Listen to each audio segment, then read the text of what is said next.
Visual Ventures just dropped a new video. He just dropped a new video. What's going on, squad? Consistent Tachi in a building. Can I get a round of applause for that? Yes, sir. Alright, man. We're gonna react to YouTubers who disappear without a trace by Visual Ventures. Alright, so let's get into this. I've been warned by like federal agencies and like district attorneys and stuff that like, don't do this or we'll come and get you. The investigators had found one of his boots. Yes. His pants. Yep. His knife sleeve, and they found one other thing. But his keys and wallet are missing. Yeah, they're not. I don't really know like what would happen if somebody did try to come here and get me, right? One day, a YouTuber is posting videos. The next day, they disappeared without saying goodbye. But what if they didn't leave by choice? What if something bad actually happened? Today, we're looking at YouTubers who vanished without a trace. This is what I'm saying, bro. This should low-key be scary because when you got an influence, like some YouTubers out here really got a big influence, right? And all it takes is for them to say one thing or like something that don't resonate with somebody for them to just be like, you know what, we taking you out, we getting rid of you, you feel me? And I don't know, that's like, it's a really scary thing. Like, besides the hackers, besides the people that don't like you, don't support you, I mean, all it takes is that one crazy ass fan, right, that you probably dissed back in 08 or whenever you started your shit. And then, you know, like there's a bunch of stories that have come out about influencers getting whacked and disappeared and all that stuff. Go over there. Go over there. You always like to start. You always like to start doing shit when I'm doing my reactions. Go over there. So my prayers go out to the families of these people, and I hope that one day they find their way back home. Alana G. Alana G made videos about people who vanished, and one day she vanished too. You see, she started off making videos about people who go missing, and then his YouTube channel was called Paranormal. Now they gonna target her. The word paranormal and her name, Alana. She told stories about unsolved cases, strange legends, and real life horror. If it was creepy, Alana covered it. By mid-2015, Alana's channel was taking off. She had about 50,000 subscribers and was getting more each day. She even launched a new series, Vampires Over History. But she never got to finish it, because that's when Alana realized she was in danger. In late 2015, Alana realized she had a stalker. They probably found her. Stalkers. I'm telling you, all it takes is one crazy ass stalker, fan, whatever you want to call them. Find you on Instagram, find your homies, find your friends. Then next thing you know, they get into your group friend, the group of friends you got. They find out where you live. They find out where you work. Internet is a scary place, bro. Just some random troll in the comments. The stalker went beyond YouTube and found her Facebook page, and that's when she warned her fans. Alana tweeted, had a pretty scary stalking incident. So unfortunately, I'm having to change the way I run my social media. No more Facebook. She also explained the seriousness of the situation. She said the stalker sent her a violent death threat. But if she was scared, she didn't show it, because her last tweet was a warning directed at the stalker. It said, my uncle is a cop. The other two are criminal lawyers. Violently threatening me online will always turn out badly for you. It was a bold move. She hoped it would work. But after that, Alana vanished from the internet. On September 3rd, 2015, Alana deleted her YouTube channel with over 50,000 No! Her Facebook page also vanished. Her Twitter account disappeared. Her Instagram went offline. Even her vlogging channel was erased. It all disappeared in a single day. But what made it stranger was the timing. Just days earlier, Alana was planning new videos with other YouTubers. Just a few weeks before her disappearance, Alana and I were discussing a collaboration video. I've openly mentioned this to a number of people, so the community seems to think I have answers, and sadly, I do not. So what changed? Why would somebody was growing fast and suddenly delete everything? People had theories. Some believed the stalker scared her offline. Others feared something worse. All anyone knows. Sounds like they hacked her. For all your social media accounts to disappear within 24 hours, I think she was hacked. What y'all think? I think she was hacked. Is she Alana vanished without a trace. This next case is about a YouTuber who took too many risks.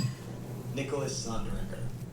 Nicholas Sonderegger was only 28 when he vanished. But the most tragic part wasn't his age. It was how weird everything was the night he disappeared. Nothing made sense, not to the cops, his friends, or even his family. So what happened? Nicholas Sonderegger loved to dance. So much so, he started a YouTube channel to share it with the world. He called his channel Sunspike. What made it stand out was how Nick turned everyday places into dance floors. Rooftops, sidewalks, riverbanks, didn't matter. Nick danced everywhere. Why would someone want to cause harm to someone just having fun, bro? He's just dancing.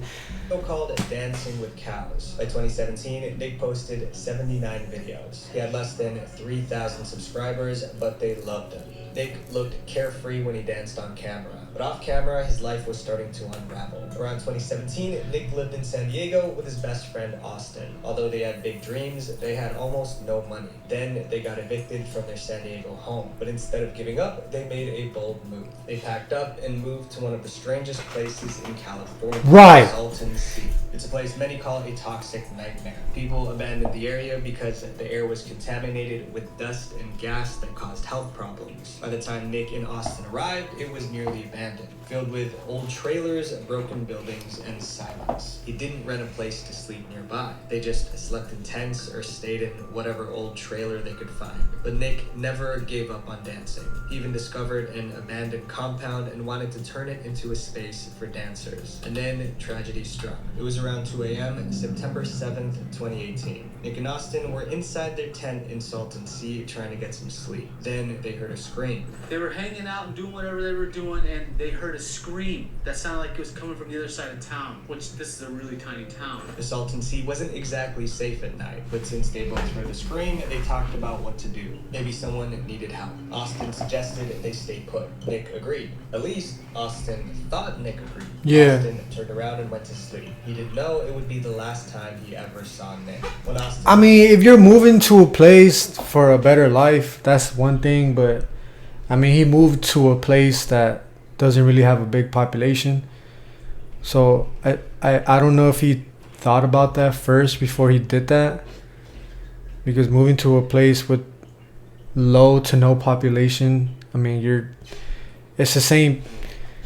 Like the way I like to put it is like people who move out to the forest, you know, people who live out in like the middle of nowhere, like they are the most vulnerable ones to get harmed by someone or something out there, because they're in the middle of nowhere. They're away from civilization. Anybody can just pull up on them, cause harm on them. Woke up the next morning, he was alone in the tent. Nick was gone. He searched everywhere. Then, just a block from their camp, he found Nick's flashlight lying in the dirt. Austin called the police immediately. Officers searched... That's why I'll be like contemplating, because one day I'm gonna leave LA, bro. One day I'm gonna leave LA. I'm not gonna be here forever. Like, I've already made my decision. I just don't know when. But one day I'm gonna leave LA, and I thought of places that were discreet, you know. But this is one thing that like kind of scares me, of relocating to a secluded area.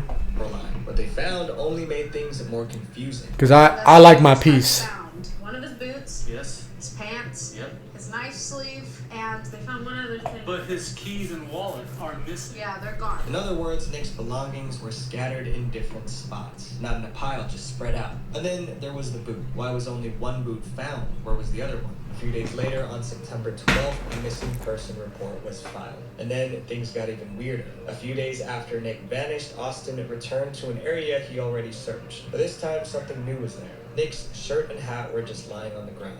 Nick's stuff was found, his hat was found, I think I see the trees like right there. Austin was sure the items weren't there before. That made him wonder if someone placed them there after the search. But who and why? A $10,000 reward was offered for any information about Nick, but no one came forward. But his family didn't give up. 5 months later, in February, Whoever the culprit was, whoever caused harm to him, did that to throw off investigators, authorities, cops, whatever you want to, like, you know, they did that intentionally. 2019, Straight a up. search party combed the area. They found no new clues and no sign of Nick. To this day, Nicholas Sonderegger is still missing. He simply walked into the night and vanished. The next YouTubers went somewhere they shouldn't have, and that was the beginning of the end. Mac Adventures. Joe and Garrett were more than just YouTubers. They were father and son, and they were adventurers. Their channel, called Mac Adventures, started back in 2006. In their About section, they wrote, "We travel, vlog, podcast, and travel some more." They rode motorcycles across the US, visiting places most people never see. First road trip ever. That's cool. I like that. He's got Intruder. You gotta go explore the world, bro. Just genuine fun. No cap. Stopped when they visited one of the most secretive places in Aw. America, Area 51. No way! No! Why you going there? You know people that go there don't come back. After that trip, things were never the same. Area 51 is a top secret military base in Nevada. It's so mysterious that some people believe extraterrestrial aliens are being held there. Bro. Straight up. If you go into a restricted area, okay, if you go to a place that's restricted, and you know it's restricted, and you know people guard it, like there's guards, there's undercovers, whatever. Just Area 51 is just one of those places you should not go. All right, because the government don't care, bro. The government could literally make you disappear like that, and they gonna do it. And I don't think I gotta prove or like say much, because if you know, you know. Area 51 is just one of those places where something gonna happen to you and you never gonna come back. But Joe and Garrett didn't just go near Area 51, they filmed it. Okay, here we are, Area 51, back here. There's dudes in that building right there. They just can't see. Look at the camera looking at us. This camera moved over here. When they posted the Area 51 Area 51 danger, cameras and sniper sensors. Crazy. video, it blew up. It got more views than any other trip they shared. Their audience wanted more, so they went back again and again. Each time they got bolder. They crossed warning signs. They entered restricted zones. They took pictures of things they weren't supposed to. Soon, they had a series of videos about Area 51. Each time, little did they know, they were about to be wiped out. I'm sorry, I'm not trying to make it a funny, but it's like each time they got bolder. They crossed warning signs. They entered restricted zones. They took pictures of things they weren't supposed to. What is that? Underground sensors are everywhere. Soon, they had a series of videos about Area 51. Each time they returned, Joe and Garrett pushed deeper into the restricted zone. They thought they could keep doing it without getting caught. They thought wrong. In early 2017, Joe and Garrett posted their most intense video yet. It was titled Held at Gunpoint by Camo Dudes. This time, they went too deep into Area 51. Armed guards surrounded them with their guns drawn. Joe and Garrett were searched. Luckily, they were not arrested. They were just ordered to leave. We're gonna give you guys a chance, okay? Get on your bikes.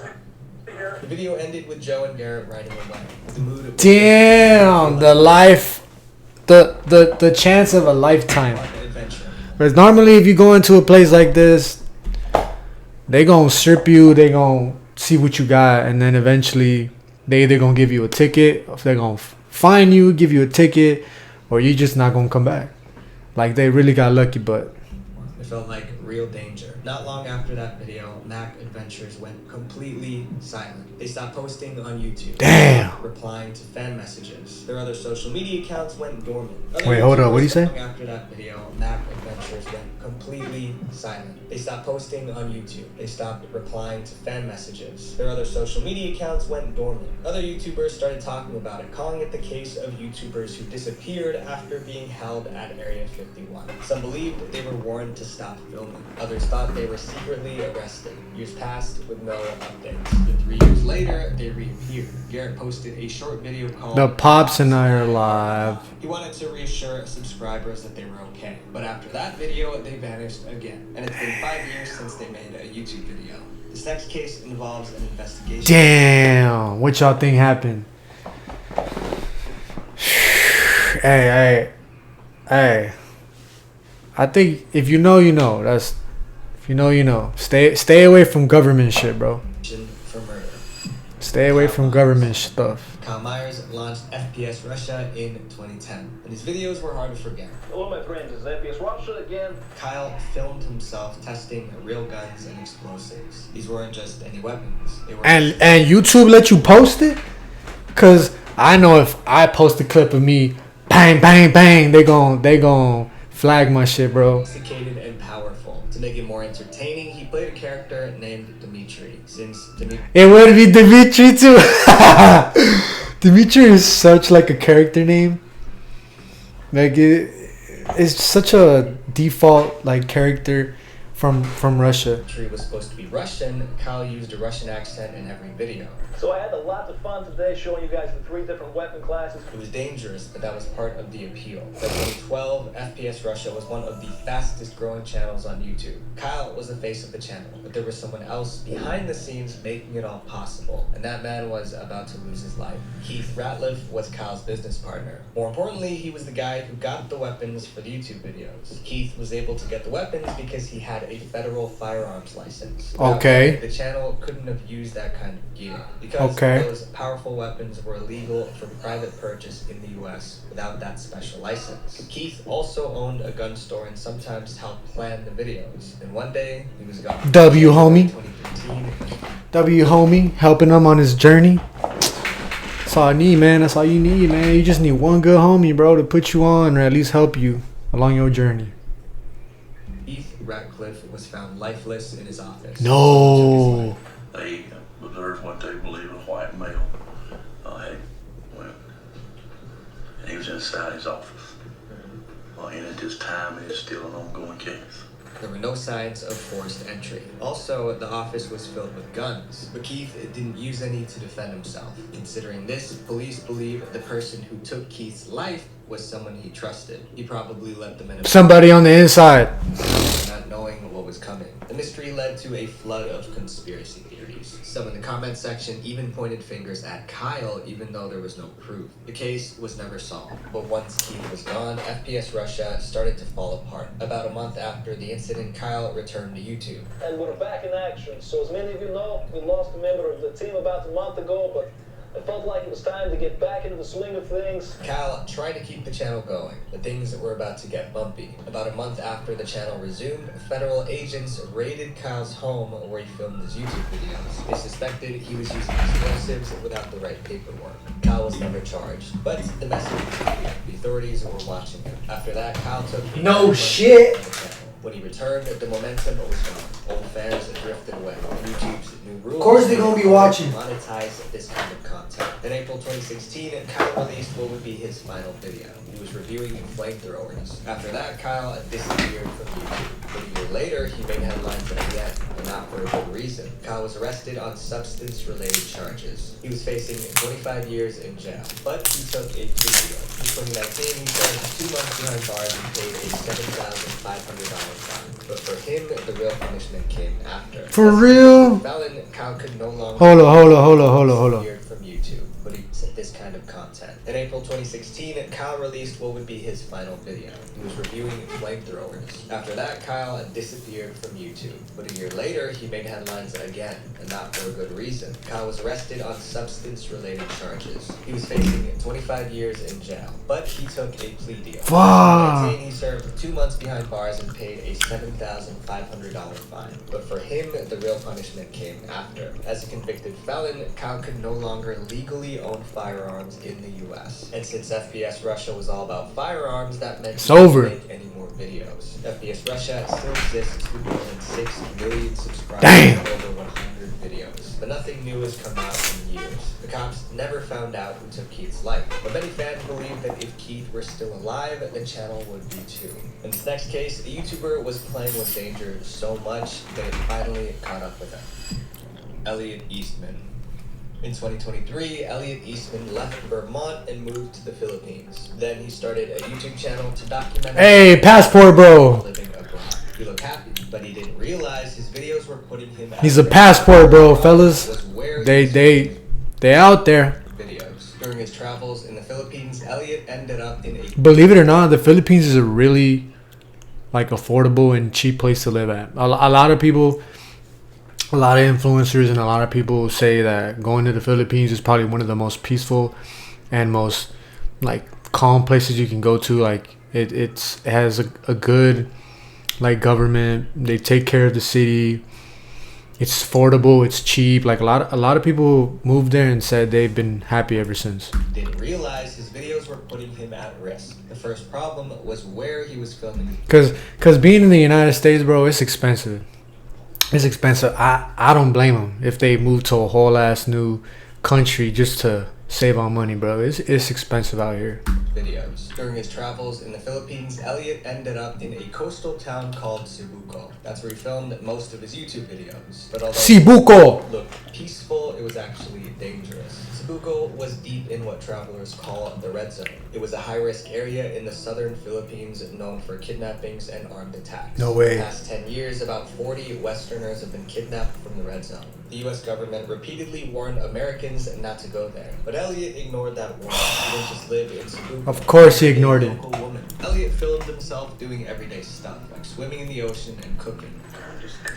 Of course he ignored it. Headed to the salt and pepper. Tomorrow we're gonna go swimming. It's definitely different here. See this little crack in the wall here?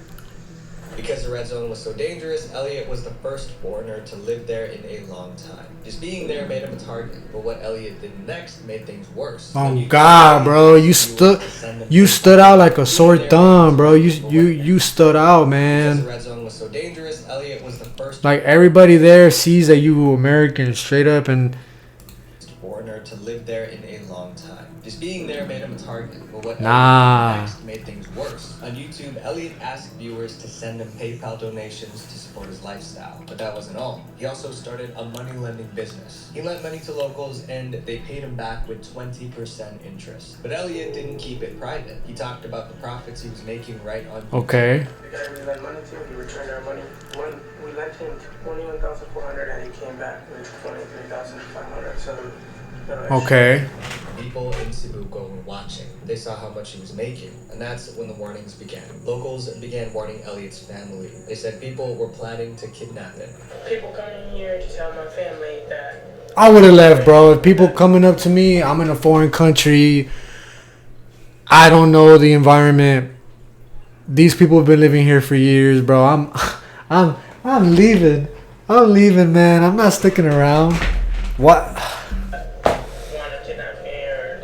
I'm not staying there. stuff like that, like every day. Then his store got robbed. Elliot started to sound nervous during live streams. I feel like I've been staying in this area for so long to the point where people, I don't even know if people like me anymore. Maybe they want bad things to happen to me now. His wife was Yeah. She refused to go anywhere with him unless other people were there. Something was. He had a wife? Want bad things to happen to me now. Even his wife was scared. She refused. Hey, alhamdulillah. Refused to go anywhere with him unless other people were there. Something was clearly wrong. In mid-2024, Elliot flew back to the U.S. for work, but he couldn't stay away. He returned to Cebuco to visit his wife. His wife stayed behind, dude.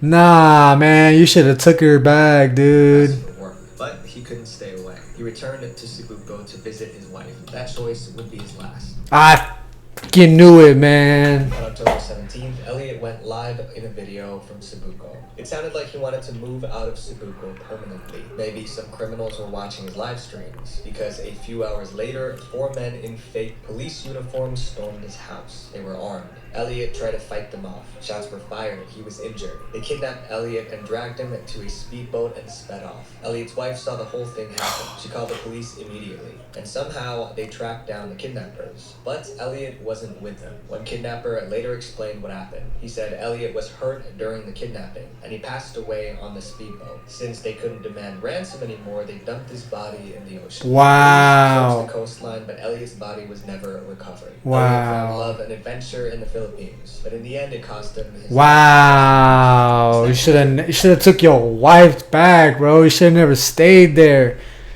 Wow. It was an inspiration to millions of young people until it ended in tragedy. Grant Thompson. It's a good video so far, man. Let me know if y'all like the video, man. It's a good one, bro. His channel was called The King of Random. Grant made videos about hacks and mad science experiments. Alright.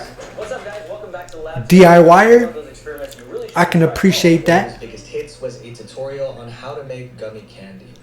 For this video, I'm going to show you how to take a few simple Hey, that's pretty cool. mountains and mountains of your own custom. That's pretty cool, man. Made science look like magic. Viewers loved him. He amassed 11 million subscribers and 2.5 billion views. But all that success came at a cost. By early 2017, Grant was exhausted. He was working 12 to 18 hours a day. He flew planes as an airline pilot by day, then came home to film videos as his health began to... You heard that? You heard that? He flew planes as an airline pilot by day, then came home to film videos at night. What a grind. What a grind. That's so inspirational. What a grind. There was a period of about a year and a half where I was working so hard. I can respect a hustler when I see it. Weight on my chest, so heavy. Long hours at the computer caused terrible back pain, but he didn't stop filming. You didn't even know that, though. I kept putting out videos every single week, and I was in excruciating pain. Then, what a hustler, man. Grant made a bold decision. He started posting videos daily. We tried posting daily videos, and that pushed us to the max because we were literally all day and all night up till 4 in the morning working on videos to post every day. Y'all don't know, man. Grant was running on fumes. He hired a team. It's more than just making videos, bruh. You gotta edit everything. You gotta script everything, man. It's a lot of work that goes into this, man. It was still a ton of work. Then Grant found something that helped him unwind from the pressure. In early 2019, Grant discovered paragliding. He called it his new obsession. Sick. Paragliding takes years to master, but Grant had just 5 months of experience. On July 29th, 2019, he went paragliding alone in Washington County, Utah. He took off in the evening, but he never came back. His worried family called the police. The Washington Utah received an urgent call regarding an overdue paragliding. Look, I understand you want to do, like, if you want to go do something by yourself, I understand, you know. It's cool to go do things on your own. It's peaceful. He probably didn't think, he thought he had it, you know, but take somebody with you when you're doing stuff like this, man, because you don't know if it could be your last. That he was unable to be reached on his cell phone. Search teams tracked his phone. By morning, they found his body in the park. He crashed. Next to him was the camera he used to record the flight. The footage showed everything. The weather suddenly changed. A strong wind. Wow, man. His main parachute collapsed. Grant tried to open his backup parachute, but there wasn't enough time. It was heartbreaking. One of YouTube's best teachers was gone. He was only 38. The king of random channel is still going strong. Grant's team kept it alive, making exciting science videos. Visual Ventures, W Video, man. Y'all gotta check Visual Ventures, man. Were in the wrong place at the wrong time, but others chased content into dangerous places. Never. I could never. They lost much more than fame. My friends all never. This. Views are never worth your life. Visual Venture. Never. Yo, thank you, Visual Ventures. If you see this video, thank you for posting your content, man. I really like your content. Keep it up. Keep up the good work. But let me know what y'all think of this video. YouTubers who actually disappear with a trace. When you're out there getting content, for all the fellow YouTubers out there, all the small creators out there, just remember your life is worth more than views. Alright, so be careful out there. But that's going to be it for today's video. And I hope you guys enjoyed it. And I'll see y'all in the next reaction. Y'all take care.